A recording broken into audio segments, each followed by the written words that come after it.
পিছন থেকে আমাদের উপরে অতর্কিতভাবে হামলা হয়। জামাতি বলতে পারবে তাদের উদ্দেশ্য কী ছিল।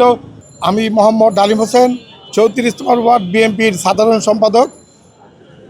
আমরা এই জুলাইয়ের 1 তারিখ থেকেই আমাদের যে কার্যক্রম প্রতিদিনের মতো আমরা কালকেও করছিলাম। আমরা আমাদের ক্লাব থেকে মিছিল করে বঙ্গবাজার ঘুরে বিআরটিসি বাস স্ট্যান্ড থেকে আমরা ইউটার্ন করার সাথে সাথেই পিছন থেকে আমাদের উপরে অতর্কিতভাবে হামলা হয় দেশি অস্ত্র এবং লাঠিসোঁটা নিয়ে, এবং ইট পাটে গেলে আমাদের উপর মারে। আমরা তখন নিজের যান রক্ষা করার জন্য এদিকে ওদিকে ছোটাছুটি করি এবং কিছু হাতাহাতি আমাদের ছেলেপেলেদের সাথে হয়।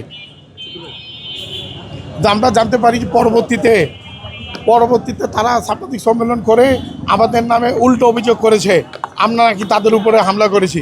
আপনারা আমাদের ভিডিও ফুটেজ দেখবেন, আমরা মিছিল করতেছি স্বাভাবিকভাবে এবং 3 দিন যাবতই আমরা এই মিছিল করতেছি।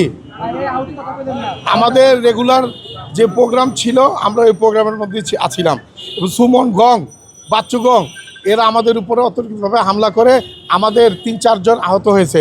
এর মধ্যে যে রানা আছে, তারপরে আমাদের শ্রমিক দলের সুমন, তারপরে আরও এরকম 4-5 জন আমাদের আহত হয়েছে।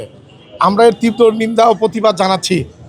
মূল ঘটনা, আমরা যখন মিছিল শেষ করতেছিলাম, বিআরটিসিতে ঘুরে আসছিলাম, তখনই তারা পিছন থেকে আমাদের উপরে হামলা করে।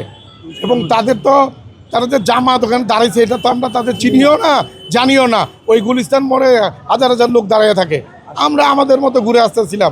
পিছন থেকে যখন হামলা করে আমরা পরে তাদেরকে চিহ্নিত করতে পারছি ভিডিও ফুটেজে, এটা তো জামাতের লোক। এটা তো আমরা বলতে পারবো না, এটা জামাতি বলতে পারবে তাদের উদ্দেশ্য কী ছিল।